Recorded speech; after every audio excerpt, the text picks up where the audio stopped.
To this official guide to using Answer the Public for keyword research, content planning and more. I'm Sophie Coley from searchlistening.com and we're the official education partner of Answer the Public. I've been using the tool since the very day it launched, so I've got loads of tips to share with you. In this video, I'm going to give you a proper run through of the tool, both the free and the pro versions, and explain where we get our data. I'll answer some of the questions we get asked most frequently, like how do I find volumes for the keywords and how do I stop the weird old guy. I'll also get you thinking about the seed words and phrases you put into the tool, because ultimately the quality of what you put in dictates what you get out. Let's get started. Answer the Public is a web-based tool, so there's no software to install. It basically scrapes and collates Google's auto-suggestions for any seed keyword or phrase that you like. To be really clear, by Google's auto-suggestions, I mean the pre-populated questions or sentences you'll see when you start typing something into Google. As you'll know, these auto-suggestions change each time you enter a new character, and Answer the Public is set up to capture the entire alphabet relating to your seed term. So if you entered diet, it would capture everything from diet A, diet B, diet C, right through to the full alphabet. And it will also use a whole load of other terms, so things like which diet, what diet, why diet, and it will capture everything that's related to any of these terms. By the way, Google makes the specific suggestions it does because it's seen lots of other people using those sentences and phrases recently. So you can be sure that everything returned is current and relevant. Answer the Public displays the data it gathers in a couple of ways which appeal to different people and have different benefits. Let's dive in and I can show you what I mean. So it's answerthepublic.com, and unless you already have a pro version and you're permanently logged in, it will load you with the free version of the tool, and here's what it looks like. If I just scroll down the page a little bit, you can see the box. This old guy here in the background is the seeker. He is the face of Answer the Public. I know that some people love him and some people hate him. You can click and pause him at any point, which might make him a little bit less distracting if that's a problem for you. This box here is the kind of key box that you need to use in terms of typing in any of your seed terms. I'll come back to it in a second. I just want to show you this language box first of all. So you can type in seeds in any of the languages that we support, and this is the current list. I'm going to go with English. Region we'll come on to when I go through the pro version. And I'm just going to type in hotels to show you what a report looks like. So the report has loaded. Again, I will come onto this compare box a bit later on when we go through the pro features of the tool. I just want to show you what the report looks like right now. So one thing to note is this really handy bar, which will stay at the top as you scroll down through the report. And it's just a really nice shortcut to any of the other sections. So the questions, the prepositions, the comparisons, the alphabeticals, and the related terms. So the first thing you'll see is that all of your data is loaded up into these really nice visually engaging wheels. This is the question wheel, so we've got everything relating to can, will, where, why, how, what, which, who, when and are. And all of the data is loaded up like this. One feature of the wheels that I'm not sure too many people are aware of, but it's really, really useful, is the ability to click on any of the terms and see the Google results page for it. So who's ranking and with what content. So if I click here on who inspects hotels, you'll see opened up in this new tab it's as if I've actually just performed that search myself, and you can see there's an answer box here and I can go down and see all of the other content that's ranking for this term. It's done it in a new tab, so I can just hop back into my report and keep scrolling as I want to. So if you want to see the data in a different view, you can come back up here and click data rather than visualization, and you'll see you get all the same data, but it's just listed out in a more kind of linear format. If you did like the visual element of the wheels, but you found it a bit cluttered, you do have the option here to click image, and you'll see that it brings up just that one term, that one branch, but in a much cleaner way. And you can screen grab that, put that in presentations, do what you want with it. We can exit out of that. I'm just going to go back into visualizations and scroll down the report. So this was our question wheel, but we then have the prepositions, so without, with, to, can, for, near, and is. If I keep going, we've got the comparison wheel, which is versus, like, or, and vs. We then have all the alphabet terms, so I'm just going to keep scrolling and go through the whole alphabet. And then you'll see right at the bottom of the report here, we've got the related wheel.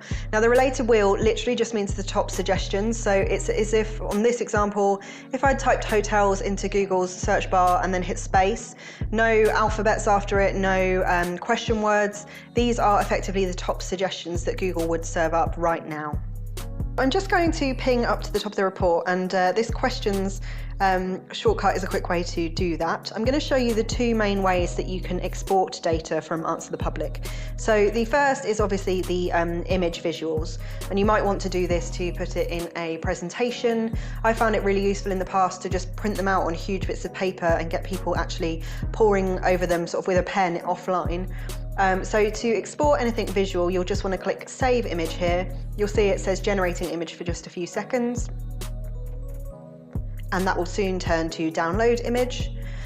So you can just click that and it will replace your whole report with just the image. So here you can right click and you can save the image and do as you want. You can also zoom in on this view. To get back into the report, you just need to go back in your browser and it will reload everything you had before. So the other way that you can download data is with the download CSV button. And you might want to download the data into CSV if you want to chop it up in any way, you want to analyze it a bit further, you might want to filter some stuff out, you might want to build some graphs or some word clouds. And it's really simple, just click download CSV. You'll see that the download has started down here and I will get the CSV through when that's done. We get sent loads of questions every day from the thousands of you using the tool, so I wanted to answer some of the most frequently posed ones here and now. The three I'm going to cover off are: 1, how can I get search volumes for the terms in my report? 2, what does related mean? And 3, how recent is the data in the reports? So how can I get search volumes for the terms in my report? We get asked this a lot. I'm actually going to do another video on it very soon which looks at it in more detail, but for now there's a few things to take note of. 1, as many people suggest, you can download a plugin like Keywords Everywhere, and that will show you volumes. Please feel free to do that. It will give you volumes next to each search term when you hover over them like this. So this is me working with it installed. But if you're anything like me, you're going to get frustrated, and here's why.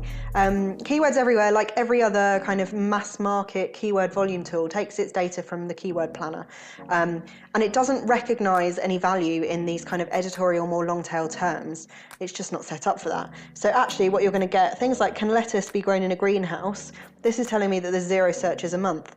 Can lettuce make you sleepy? Again, 10 searches a month.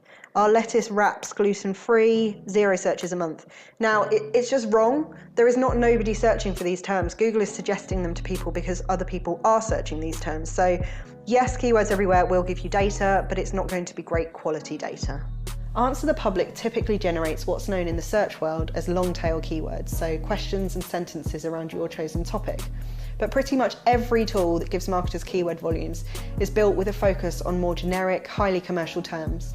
These are typically shorter phrases or single words, usually with obvious buying intent, so dresses or holidays. There's very little publicly available data on how many searches are performed for what you might call more editorial or informational terms like, can you wear dresses with trainers, or can you go to America on holiday with a criminal record? I'm sure Google knows, but it's one of its many closely guarded secrets. And it's these terms that Answer the Public surfaces. So despite what most keyword volume tools tell you, they're not low volume, and it's not true that they don't have commercial potential or that you should disregard them.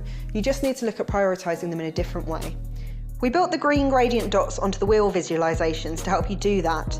They show you, at the time of you running your report, what's being suggested by Google the most. So terms with a darker green dot, like these ones here, they're top of Google's suggestions for your seed term. While the fainter green dots, they're still appearing in Google's auto suggestions, but they're just further down the list. So you can kind of think of it as what's trending. What does related mean? I covered this off earlier when I ran through the report, but to recap, the related section of the report, right down here at the bottom, this is effectively the top suggestions for your seed. So if you typed marketing into Google and then added a space without any of those question or preposition or comparison terms, or any letter of the alphabet, this is what would come up. It's effectively the top suggestions. How recent is the data in the reports? So it's important to remember that Answer the Public basically scrapes and surfaces Google's auto suggestions. Annoyingly, Google isn't entirely transparent about the time frame from which it pulls its suggestions. What we do know is that it's current and it reacts to breaking events. So if a big name celebrity died unexpectedly and you put their name into Answer the Public on that day, you'd expect to see plenty of terms around their death because Google will have picked up on the news and adjusted its suggestions accordingly. Equally, if you're interested in exploring how people search around something highly seasonal, you're best off running that report at that time, so Easter for Easter eggs. Basically, if you're looking for Christmas insights in July, then Answer the Public isn't going to give you the most relevant results because it pulls in live Google data. I said it before, but it's so true that the quality of what you put into Answer the Public dictates the quality of what you get out. So here are some top tips for getting to solid inputs. Number one, work with the prepositions. I've taken you through all the different bridge words we've built into the tool, which get combined with your seed term. All the question words, the preposition words, and the comparison words. Get familiar with them and don't use them in your seed terms, so don't bother entering things like diets for. You just need to enter diets, and the tool will surface all the for terms for you. Equally, don't bother with full sentences or questions. So if you enter something like which moisturiser for dry skin, you're effectively asking Answer the Public to explore where which moisturiser for dry skin and will which moisturiser for dry skin, and so on. So just stick with 1 or 2 word phrases for your seeds and keep it simple. Try multiple similar inputs. You might think of your business focus in one way, maybe it's flights, but don't just explore flights in Answer the Public. Try aeroplanes, try airports, flying and in-flight too. Explore everything related to your focus and think of all the verbs, the adjectives, the nouns that are relevant. Just don't fall into the trap of using corporate jargon. Consider how real people search for your products or your services or your brand. Think about my versus a. So making nouns possessive brings back some really interesting stuff, and it will give you a different perspective. Sticking with the flights example, I'd suggest you try my flight as well as flights. So think about how people actually use Google. Think about how you actually use Google. You don't stop searching once you've bought a flight. You might look for further information after booking, but the flight's now yours, so you're going to search in a slightly different way. This is really just scraping the surface in terms of using Answer the Public in an advanced way. There's so much more that you can do, going way beyond traditional keyword research and content planning. We've started to explore that over on searchlisting.com, which is where we're creating lots of useful content which will teach you how to use Answer the Public like a boss. So head over and sign up if you're interested in learning more. I took you through the basic version of the tool earlier, so here's where I'm going to show you the enhanced features that you find in the Pro version. We're filming this in August 2019, so as and when new features are added, we'll be sure to film updates for you. But right now, there are 7 reasons to sign up to Answer the Public Pro. Number 1, you'll be able to run as many searches as you like every day, and you can have unlimited team members. With the free version, you're capped in terms of daily searches, and in my experience, you'll get through your allowance in no time at all. Pro has no throttle, and you can have as many users as you like on your account, so you won't be seeing this screen. You'll be able to choose what region your results are for, as well as the language, and you can set a default for your needs. Earlier I showed you how you can select a language which you want to see results in your report for, that was using this box here. Once you're logged in and signed up as a Pro user, you can actually also choose a region, and the beauty of this is that for languages like English, which I'm set to at the moment, it means you can determine whether you want to see results from the UK or the US or Australia, who all speak English, but obviously you will see different results from different localities. Also things like Canada, you might want to select French from this list and see the results in Canada versus actual France. So you can combine it as you like, and you can also set a default so that it just automatically loads to the language and region that you use most frequently. You'll be able to compare results for the same term across different time periods and see what's new. I think this is so powerful. So provided you've run a report at some point in the past, if you rerun that same term, Pro will now highlight which terms are new. You just need to run the report in the here and now. So I'm going to show you with Brexit because it's a great one to compare over different time periods. So you just want to enter your search term into the bar, run the report and let it load. Once it's loaded, just click Compare Data right at the top here, and you'll see these are all the different times that I've run Brexit as a report. So you can choose whichever period you want to compare against, and you can compare against today or any other term that you like. Just hit Compare. And what you can see now is anything in green is effectively new terms that weren't appearing in the report last time I ran it or in the original date, but are appearing in this date. You can see here you've got a handy little visualization of how many new terms have been generated. And then as you go down, you'll see anything that's highlighted in green is effectively on the report for the comparison period that you're running it against. So today or whatever period that you've chosen as the kind of new time period. So it's really useful for seasonal stuff, for anything that's trending, and you'll get some really interesting insights out of this. So from this you'll get insights around seasonality, which means you can easily compare and contrast searches around like turkeys month to month. I'd imagine you'll get more interesting and relevant stuff as Thanksgiving and Christmas approach, but I'd be interested to see how people search for turkey recipes in the summer.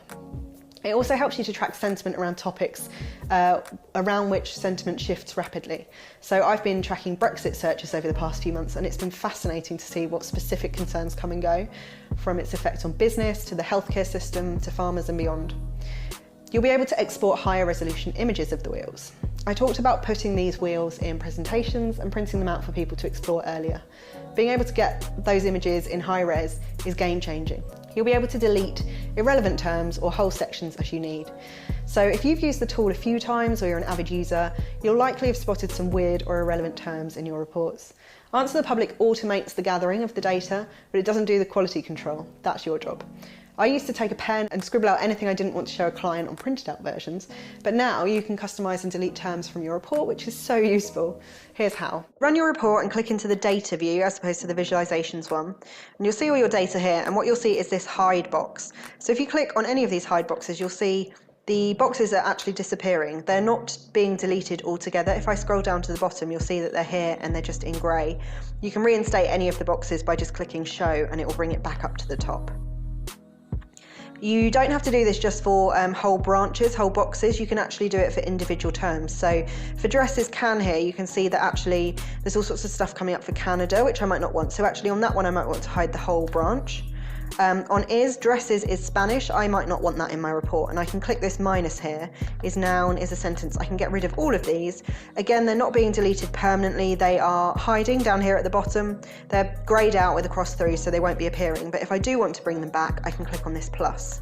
It's worth noting here as well that we're doing it in the data view, but anything that you do here will carry through to the visualization view. So if I hide a few more branches, all that we have left now is with and without. If I click back into visualizations, you'll see on this wheel now, it literally is just with and without. So that allows you to get really, really, really custom. So as I said, hide whole branches if you're not into what's on them. If there's specific suggestions that you'd rather not show, maybe they're completely irrelevant, inappropriate, whatever it is, you can delete them out one by one, and you can come back into this visualization view and get your custom wheel. Your reports will be saved. Another really useful feature here, so Pro saves all your reports. If I jump back up to the top, in this My Reports button up here in the main menu, you can click on that and you'll see everything that I've ever run.